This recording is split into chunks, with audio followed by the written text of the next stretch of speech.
And speaking of that, I mentioned before, one of the only races that's happening this year, political races, is the governor election, gubernatorial election in my home state of Virginia. And it pits Terry McAuliffe, who, of course, longtime Bill Clinton friend, DNC fundraiser dude, very well known, and also happens to have been the former governor of Virginia, where his approval ratings were pretty high. Decent, if I recall. When he was governor of Virginia. I mean, obviously, he's not really my cup of tea, but Virginia is a very suburban state. That's why it's increasingly trended blue. You've got the Northern Virginia suburbs that really dominate voting in the state at this point. When you couple that with the Richmond suburbs and Virginia Beach and the Hampton Roads area, that's essentially what you're talking about in terms of the political makeup of the state at this point. And Democrats have found a very strong base in those Northern Virginia suburbs. Virginia has really become a blue state. I mean, it's dominated by Democrats at this point. You have a Democratic governor, House, Senate, 2 senators. Yep. Everything is Democratic. Obviously went for Biden and went for Hillary before that and went for Barack Obama. So this state has increasingly become a reliable one for Democrats. However, this race does not yet seem to be in the bag for Terry McAuliffe. His opponent is this like finance guy named Glenn Youngkin, who I have to say is kind of a good fit. Again, none of these people are really my cup of tea, but this is kind of a good fit for a very suburban electorate. Even if he has more radical positions, he's pretty good at posturing as like a sort of mainstream suburban type Republican. He just released an internal poll. And again, internal polls you should really take with a lot of grains of salt that showed, we could put this up on the screen, that showed Youngkin with a narrow lead over Terry McAuliffe, 48-46 with activists. She's a leftist activist, Princess Blanding, receiving 3%. Which, you know, if those numbers get a little higher, they could be significant here and change in the course of the race. Most of the public polling I've seen has had, in fact, all of the public polling I've seen has had McAuliffe with an edge here. I still think it is very much Terry McAuliffe's race to lose. But the fact that this is even so much in question at this point is, again, a bad sign for Democrats. I mentioned earlier, Youngkin, who wealthy guys poured a ton of money into this race. He also dramatically outspent Terry McAuliffe in the early days of this race, and he could be seeing some benefit from that. Now we're post-Labor Day, and both campaigns are going to be pouring lots of cash in. That might change the game. But he's trying to lean into this just very, like, suburban type message. He's trying to distance himself from Trump, who endorsed him, who we really, I think, wish didn't endorse him ultimately because the former president not popular at all in the state. Here's the type of messaging that Youngkin is running on. It's not your imagination. Consumer prices are going up. And to make matters worse, Virginia is only one of 13 states to tax groceries. As governor, I will eliminate Virginia's grocery tax. Career politicians will call it radical. But to me, it's just common sense. Because saving a little extra on milk and bread and all of this, it adds up. It's time to make it a little easier to live, work, and raise a family here in Virginia.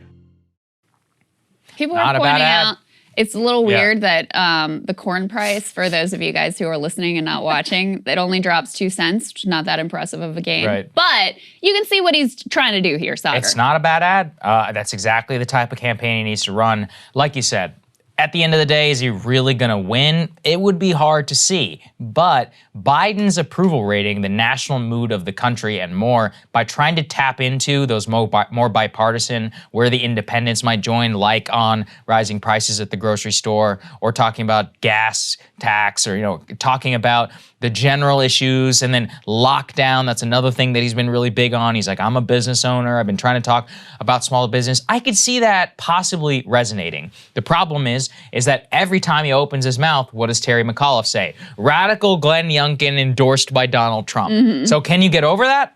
I don't know. It's going to be a good test because, yeah, Glenn Youngkin does not want Trump's endorsement. He may say whatever he wants in order for the base to come out, but Trump being in the race is the worst possible thing that could happen to him. That's how Ed Gillespie got clobbered back in 2017 because Nova is just overwhelmingly, despite the fact they have voted Republican some in the past, are just absolutely the constituency that would hate any sort of Trump-type candidate. He is uniquely tailored kind of for that environment. So it's interesting. I mean, he released a new list of policy priorities, and it's really a lot of the same stuff. It's tax cuts, but also new spending, so it's not like nothing, pointing towards the groceries tax, trying to lean very, very hard into the dynamic and the demographic who would be the most hard hit by lockdowns, by any sort of stringent public health maneuvers. Also talking about vaccine mandates, being skeptical of that, mask mandates. That, that is where I do see the most energy on the right that I've seen in such a long time. I mean,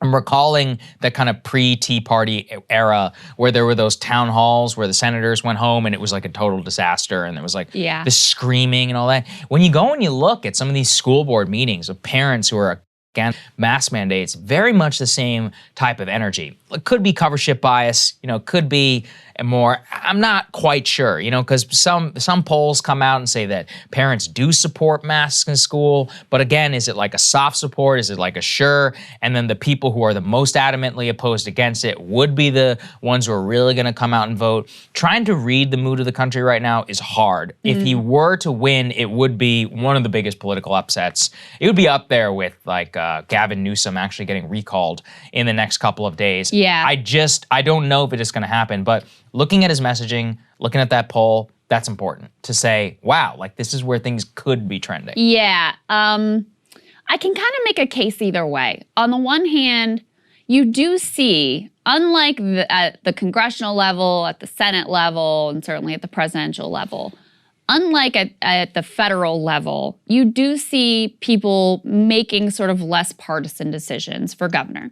Saw that in Kentucky. Kentucky elected a Democratic governor, Andy Beshear. You see that in Maryland. They elected a Republican, Larry Hogan, who was able to successfully sort of separate himself from the National Republican Party. Now, I will say that Hogan was a lot more outspoken in his criticism of Trump. He didn't try to play this little have it both ways game, which I think voters really kind of hate. When they can see that, they can see what you're doing, right? It reminds me of another Kentucky candidate, Allison Lundergan Grimes, who obviously Obama was dramatically unpopular in the state. She was running against Mitch McConnell, and they asked her, "Did you vote for Barack Obama?" And she couldn't answer. She basically melted down. That was the end of her campaign because people can see when you're trying to have it both ways. He wants to play to the Trump base, but he also wants to appeal to people who find Trump to be awful and abhorrent in the Northern Virginia suburbs.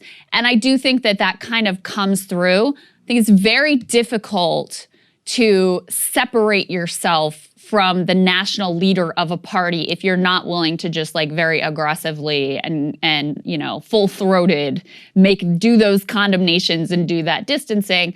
He's not willing to go that far. On the other hand, like I was saying, you do see voters thinking in a little bit less of a sort of partisan way at the gubernatorial level. You see Massachusetts, you see Vermont with Republican governors. So it's certainly possible. Kyle Kondik, who is with Larry Sabato's Crystal Ball down at UVA, he noted a while back that to win, Youngkin would need to do 10 plus points better than Trump did in Virginia last year, which is a tall order. However, that sort of improvement is actually common in Virginia for non-presidential party gubernatorial candidates. So it's certainly not without historical precedent. Again, why are we watching this so closely, other than I live in Virginia, so it kind of matters to me personally who the governor is.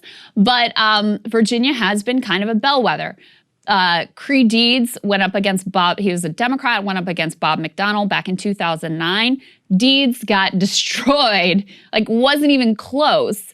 Bob McDonnell wins in 2009, and that was really a sort of canary in the coal mine for the Tea Party era. And that's when Eric Cantor lost too. That was another big one. That was, that's true. That's a great point. That's another big one. Then you had Terry McAuliffe and you had Ralph Northam kind of presaging, again, this suburban move among the country towards Democrats. So this is one to watch. If Youngkin pulls off an upset here, which would, again, he's definitely the underdog. I still think this is Terry McAuliffe's race to lose overwhelmingly. But if he was able to pull off an upset, that would be a disastrous sign for Democrats. So this is definitely one to watch. And also the House and the Senate are at stake right now too. So those races will be interesting to keep an eye on as well. Yeah, that's right. Hey guys, thanks so much for watching. That's right. Just as a reminder, you can become a premium subscriber today. Watch the full show completely uncut, our reactions to each other's monologues. You get to listen to it. You get to ask us questions, all that good stuff. Link is right there in the description or at breakingpoints.com. Best of all, great way to say screw you to the mainstream media.